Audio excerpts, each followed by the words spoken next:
All right. What's your name? I'm Professor Robert Winslow. I was just hired here at USD last year. Sweet. And I'm gonna be interviewing you about basically just economic questions. Mm-hmm. To get started, how are you doing today? Pretty good.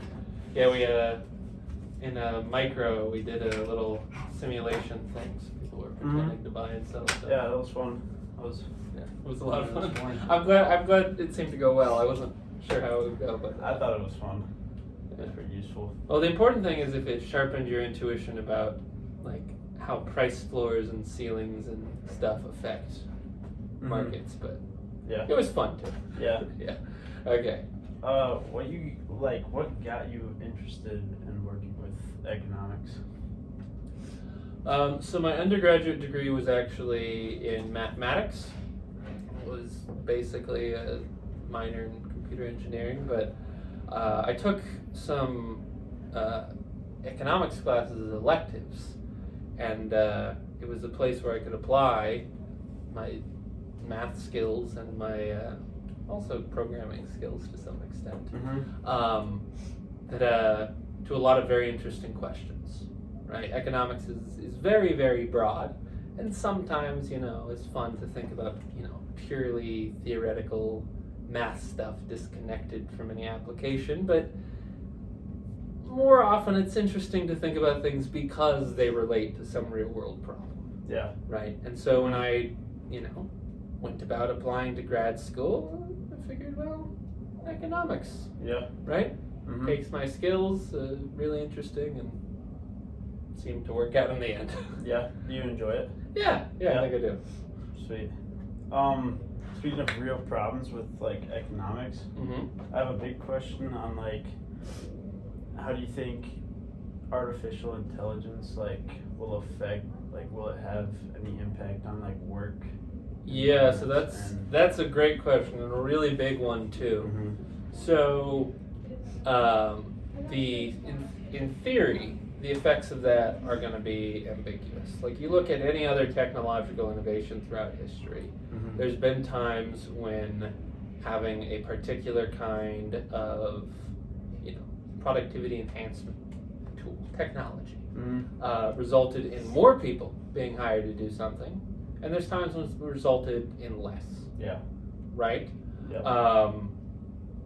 The optimistic picture is to point out that even in those cases where it resulted in fewer people being hired for some particular task, it freed up a bunch of time and resources for people to do other things, Mm-hmm. right? So exactly how AI will shake out in the end, I don't know. It's a bit terrifying. Yeah.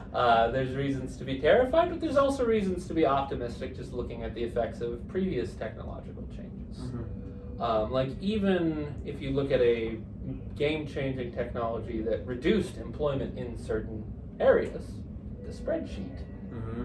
vastly increased the productivity of accountants and actually reduced the number of accountants per capita that we have. Yeah. But it's not like the accounting proficiency collapsed. There's still a lot of accountants. Mm-hmm. Their job is, quite frankly, less tedious now that they Yeah. don't have to go through spreadsheets by hand, because they Yeah. literally used to be a sheet spread Yeah. on a table that you would, write on. That's insane. And we're able to get a lot more accounting done, Mm-hmm. right, than we used to be. Yeah. So even in those cases where it reduces employment in some particular field, there's still been positive side effects, right? Of course, it's still terrifying, right? Yeah. There's reasons to be optimistic, but it's still terrifying, right? One thing I think people are worried about is what if it turns out that this particular innovation is really good at doing the fun parts of the job? Then it might be the opposite of what happened with the accountants, right? It might make the work less fulfilling. I think Yeah. that's something people worry about with Mhm. especially generative AI a lot. Yeah. Another thing I think that's throwing people for a loop is just that, back 2019 really is when the news really started spreading. This new generation of generative AI, I think it threw a lot of people for a loop in that the things we thought were going to be the easiest to automate turns out didn't line up with what's actually easiest to automate. Yeah. Right? So you have research from 2015 where they look at, different occupations, and then they have some index of different kinds of tasks that those occupations do, Mhm. like writing, doing things with your hand, fixing things, all the different kinds of categories that a job can do. And there was research that went through is okay, here's how easy we think each of these kinds of tasks is going to be to automate, Mhm. and then we'll rank jobs by how easy, how vulnerable they are to automation. Yeah. And that was a very convincing line of argumentation when it was published. But now you look at the tasks that they thought were going to be the most difficult to automate, creative expression and writing and that kind of thing. It's oh no, actually it turns out a clever innovation in the structure of reinforcement learning algorithms automated that anyways. Yeah. And I think that's a big part of what's throwing people for a loop with this AI stuff. It's not innovation, things that automate parts of a job are new. It's that the parts that are getting automated are not the parts we expected to get automated. Mm-hmm. I think that's where a lot of the uncertainty and justified worry comes from. All that's to say, I have no idea how it's going to shake out in the end. There's plenty of reason to be optimistic, but it's also very scary. Yeah. Yeah. That was another thing I had in mind. Automation, do you think it would be taking more jobs, or would it be giving room for people to have more jobs? Right. So it's like what I was alluding to with those past examples. Yeah. Right. The invention of the computer, vastly increased the number of people involved in, we would used to call them computers, people crunching numbers by hand with maybe a slide rule or something. Yeah. Now we have, now that we have easily accessible computing power available, the number of people whose jobs center around, crunching numbers and doing data analysis, that's exploded, orders of magnitudes bigger, right? Yeah. So there's an example of a technological improvement which actually increases employment in a field. Yeah. It's a case where that technology is a complement for the labor. But then there's also cases like the cases of accountants with spreadsheets, where the technological innovation is a substitute for a component of labor. So we actually have much more accounting being done than we used to, but fewer accountants per person than we used to before the advent of the digital spreadsheet. Yeah. So again, the question of whether it will increase or decrease employment in particular fields is actually theoretically ambiguous. It ultimately comes down to the question of whether it turns out that the kinds of things this new generation of AIs can do serve as a substitute for human labor or a complement to it. And that's something that's difficult to predict ahead of time. Yeah. Right? Mm-hmm. Programming, for example. That's one of the things that is, surprisingly, people didn't expect it to be disrupted, but it's one of the things that's being disrupted the most by this new generation of AIs. Is it a substitute or complement? I don't really know.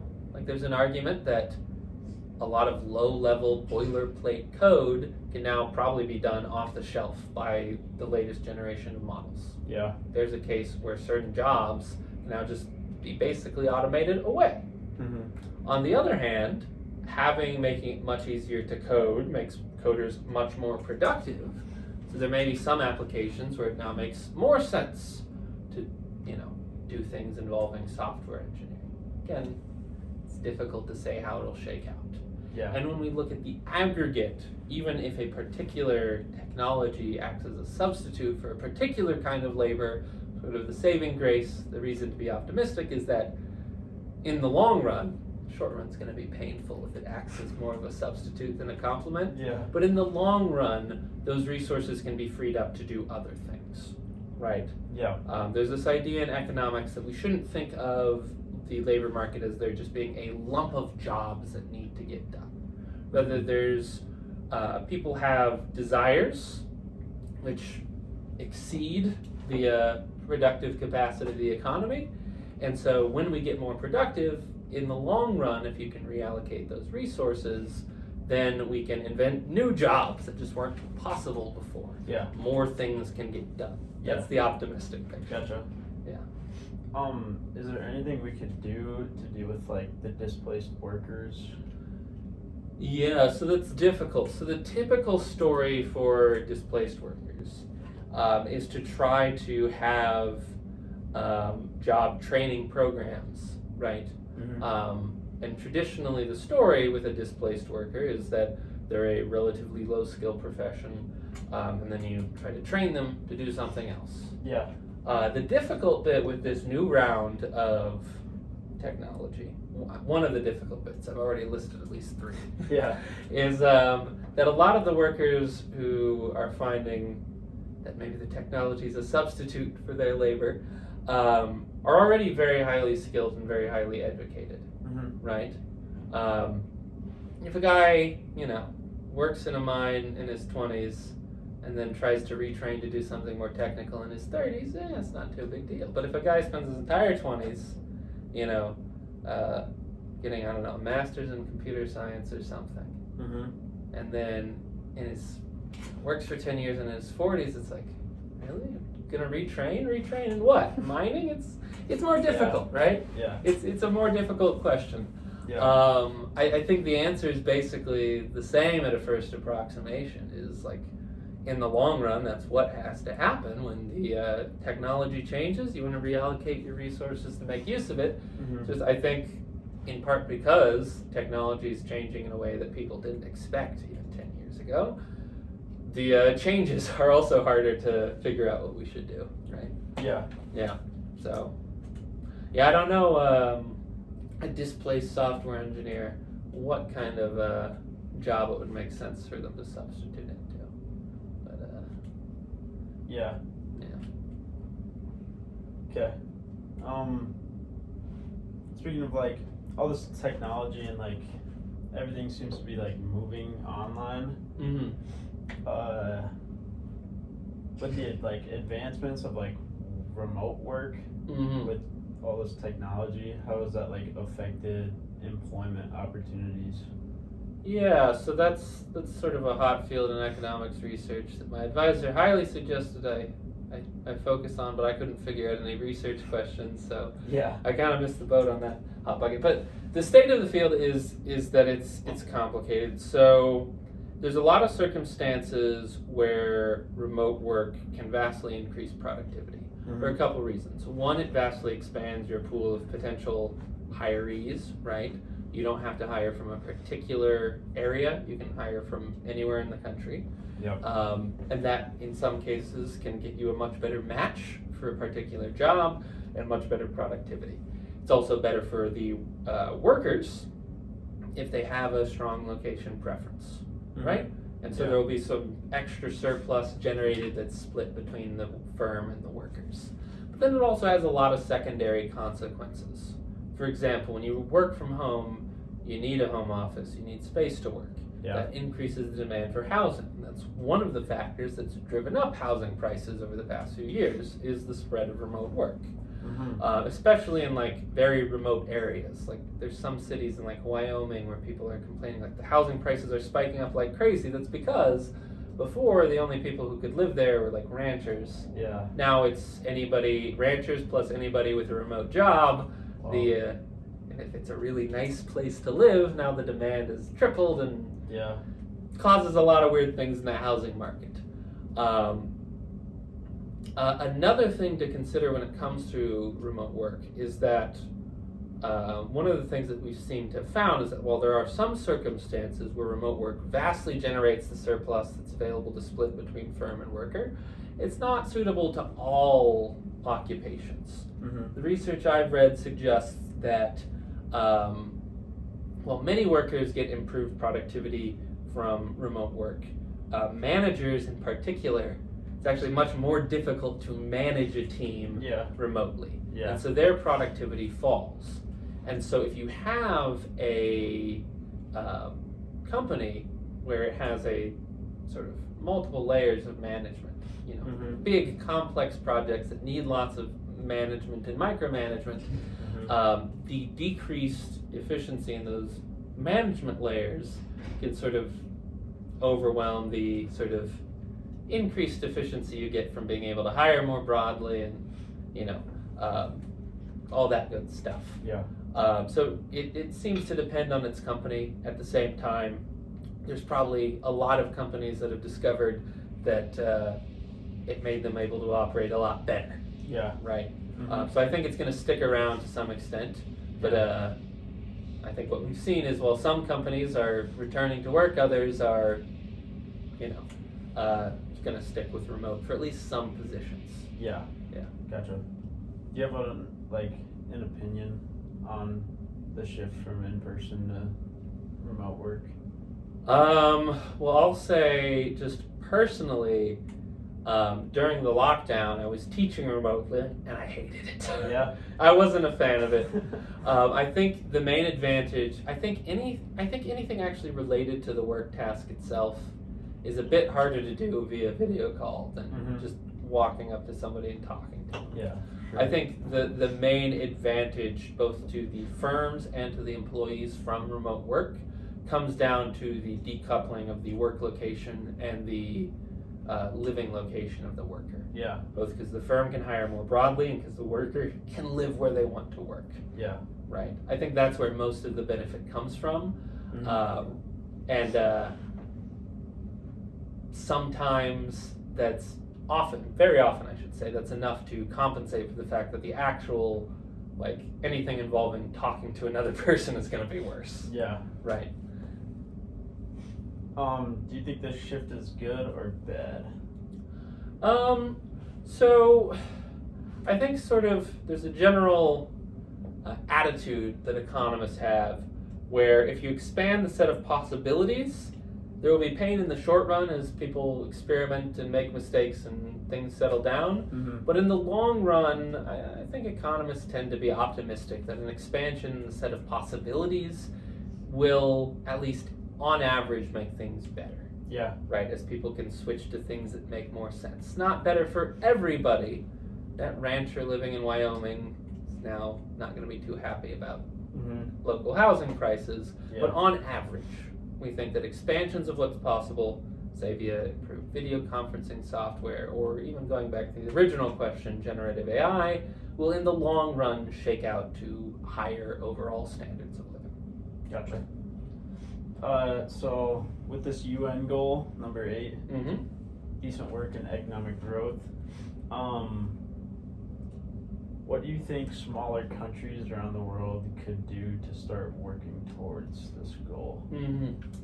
So for smaller countries, have you taken principles of macro yet? No. Okay, so one of the things you might cover in that class is sort of the basic variables that economists think influence long-term growth. So sometimes we write an equation like this: Y is output, Z, or sometimes A, is a variable representing the technology level. And then we say we multiply that by the factor inputs, the things that let you produce things. Okay. So the first one of those is going to be labor, and then the others are going to be natural resources. Okay, what we call physical capital, structures and equipment, machinery. This building is physical capital. Yep. Okay, and then the last ingredient for production is human capital. This is going to be mostly education, skills, credentials, and also health, insofar as it helps people be productive. Gotcha. Right? Yep. So human capital. So the building, fixed capital, that diploma over there, that's human capital. Okay? So when we talk about standards of living and decent jobs and developing economies, what we really typically think about is the relationship of the overall level of output to the amount of labor we put in. Yep. Right? That's not the only ingredient for prosperity, but that's the major one. Yeah. Right? So if we want to get more output per unit of labor per person, right? Then it's these other ingredients that we have to look at. Those are going to be what allows for for economic development. The first, technology, that's a pretty straightforward story, right? Technological growth, which in economic terms means not just new inventions and discoveries, but anything that allows you to make more effective use of resources. So it can also include things like properly designed regulations or even just social norms. But anything that allows you to more effectively utilize resources, that's technology, that's part of the picture. Gotcha. Natural resources, well, those are an important part of the picture, but the problem there is that natural resources, they just exist. They're not something that we make as a result of government policy. Yeah. So that can't really be the answer to promoting economic growth for developing countries. Yep. Right? So the other two pieces, right, physical and human capital, those are the other two we have to look at. Right? Labor we can't look at because that's sort of what we divide out of the equation. And so the three things that we need to promote for a country to develop, right, are going to be adopting technological changes, Yep. right, improving the physical capital stock, which means investing, building up structures and equipment, infrastructure in that company, and investing in the human capital stock, which means health interventions and education, right? Those are the three things that influence productivity, and thus three vital sort of levers you can try to push to try to promote standards of living, right?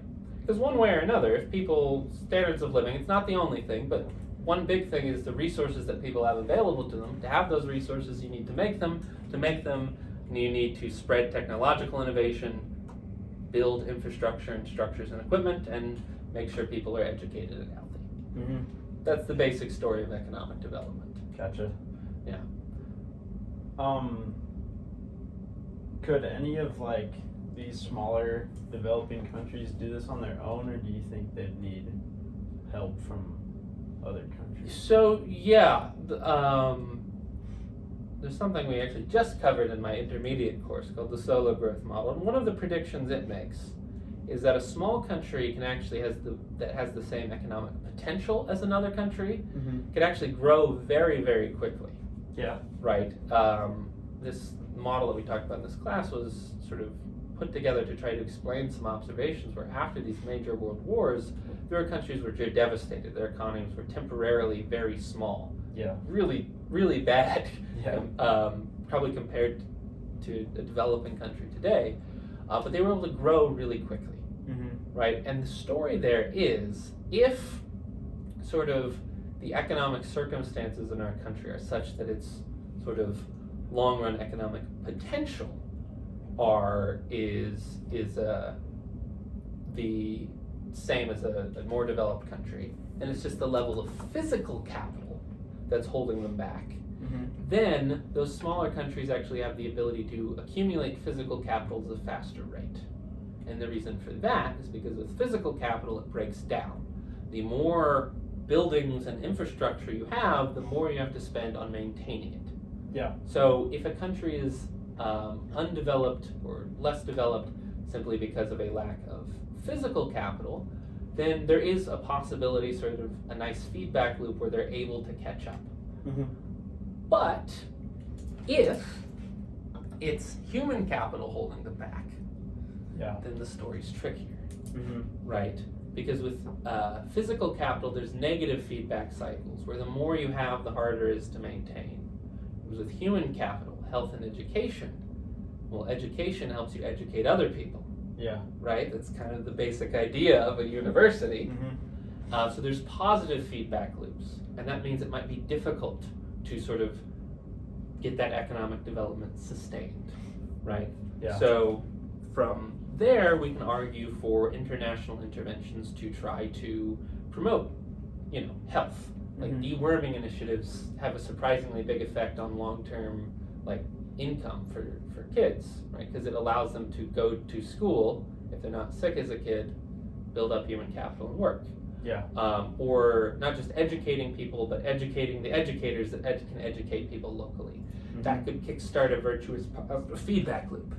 The other ingredient that, physical capital, the models predict you can sort of build on your own, but the other ingredient that's important that might get countries stuck at low levels of development is if there are barriers to, say, technological adoption, Yeah. right?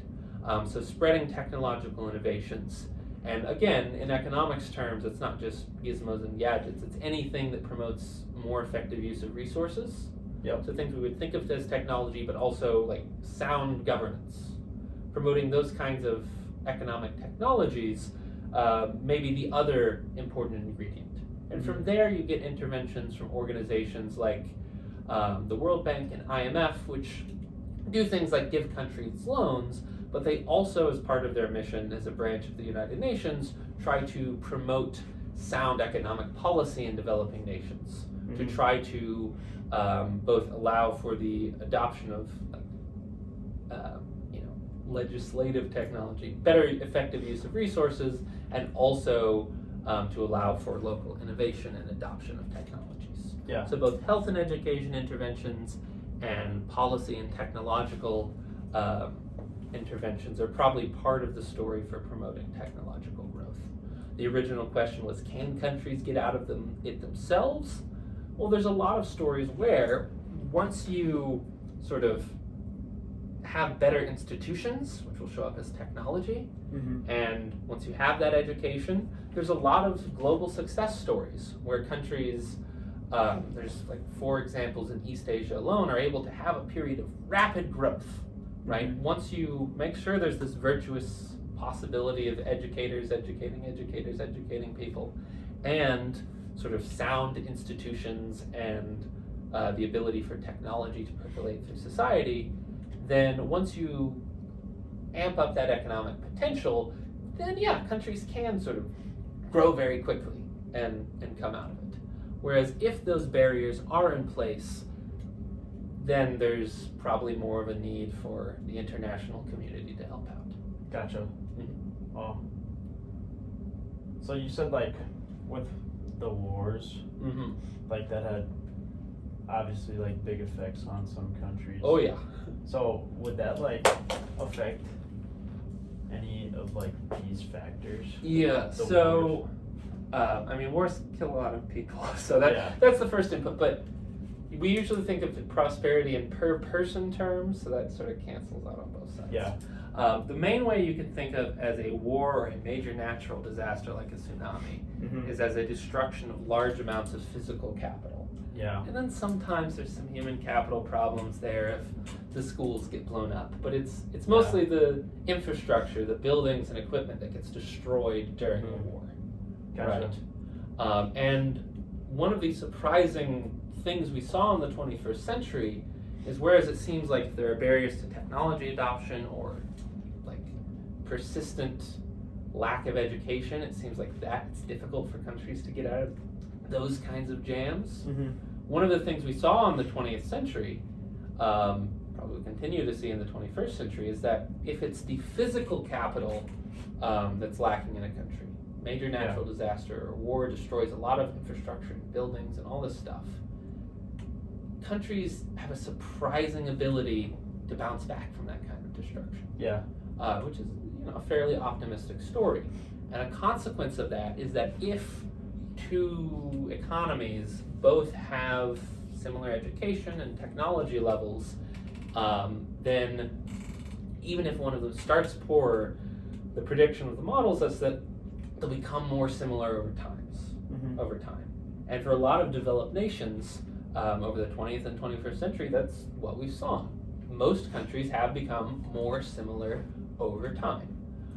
There are some exceptions to that, and we think it largely has to do with health and education and barriers to technology adoption. But yeah, to go back to your original question, can a country sort of get themselves out of poverty? It depends on why it is they're in poverty. Yeah. Is it the physical capital or is it the human capital? Yep. We think this one, countries can sort of build up very quickly. This one might need some, assistance. Yeah. Gotcha. How can technology be used to improve working conditions and ensure decent work for all? Right. So technology is the first variable in that equation there. The basic formula here is if technology goes up, then for the same input of resources, we get more output. And that output it's not the only thing that matters, but it's one of the important things that matters, because that output can be consumption, it can be the purchase of goods and services that make people's lives better, it can help us build and maintain future capital stock, all these good things, right? So the basic story of technology is it allows you to get more output for the same inputs, and thus sustain more output, and thus have better standards of living, right? Yeah. Now, of course, the real world's always complicated. There's a bunch of extra steps in there, right? One of them that isn't addressed when we just look at the aggregate equation like this is that, there's distributionary concerns, right? We don't just want to produce a lot of output, we also want to allocate it fairly, right? Yeah. And that's difficult. There's sometimes trade-offs involved there. Yeah. But that's one of the big stories, and that's the basic story with technology. It allows you to get more from less, which gives you, if not the actual ability to make people's lives better, the potential to make lives better, at least. Which is why, although I'm terrified of the modern generation of generative AIs, in the long run, as long as, I don't know, an AI agent doesn't, become independent and decide to eat the entire Earth in a nanobot swarm, in the long run, I'm optimistic that increase in productivity for some tasks that this kind of AI provides will, in the long run, increase at least the potential prosperity of society overall. Could you give me any examples of successful initiatives that have used technology to enhance working conditions? Good question. So, there's obvious examples, like you invent new insulation and you don't have to use asbestos anymore, and so, fewer workers get lung cancer. But there's an example I really like that doesn't quite match the question, but it's kind of close. Yeah. Sort of improving the quality of life of the workers, just from increased productivity. Cell phone technology. For us, it's mostly a cute toy. Yeah. Right? But in developed countries, right, this is how you talk to people. Yep. Right? This is how you communicate. Yeah. And that is hugely valuable for all sorts of economic applications. So, concrete example, Bangladesh. There's a lot of sugarcane farming. The government runs the sugarcane processing plants, but now there's difficulty because there's a maximum capacity those can run at. If you harvest your sugarcane too late, then it'll go bad. Yeah. And it'll be overripe. If you harvest it too early, bring it to the plant at the wrong time, they don't have the capacity to process it for a couple days, it's going to go bad. You're going to have less income, less productivity, there's less food being made, if nothing else. Right? Cell phones, sounds trivial, but it's a massive improvement in productivity, and as a consequence, the product quality of life for these farmers. Cell phones, now the government sugarcane processing plant can send you a text message saying when you can bring in your sugarcane. Yeah. Now you can harvest at the right time, there's less wastage, more production, more food security, and a seemingly trivial increase in productivity increases the quality of life. Right? Wow. That's very overlooked, I'd say. Yeah. Just cell phones in general. Yeah, especially for developed nations. It's sort of a leapfrog technology. So cell phones for us, when they came on the scene, they didn't seem that exciting because they're slightly better than what we had before. We already had landlines. We already had email. But in those developed countries, electricity grids are often more spotty. It's often a bit more difficult to maintain that infrastructure. Yeah. Because they have less investment to begin with, and infrastructure requires maintenance, which requires a large economy. And so things like landlines and email infrastructure were less common.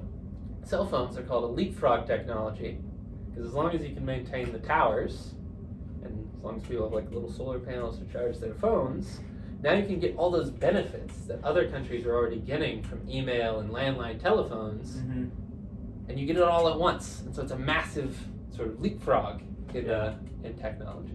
Wow. Yeah.